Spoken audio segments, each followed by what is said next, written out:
Hello guys, in this tutorial you'll learn where and how you can find the link to your messages on Discord, for example, to copy that link and to redirect your friends and contacts to that message through that shareable link. So let us guide you through this. Now guys, in the first step, head over to Discord, either via the web application or desktop app, and navigate to the chat you have had. For example, you may also access a text channel in your server. And after that, simply hover your mouse over the given message you would like to copy the link for. Let me go with this one here. Yo, what's up, peoples?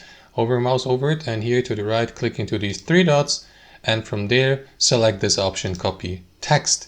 And after that, you may simply use that, for instance, to copy the text. Alternatively, guys, you may also select this option here at the bottom, copy message link. And after that, you may share it with your friends and contacts, for example, via direct messaging services. So let me paste it here into the text field. And there you go. That's the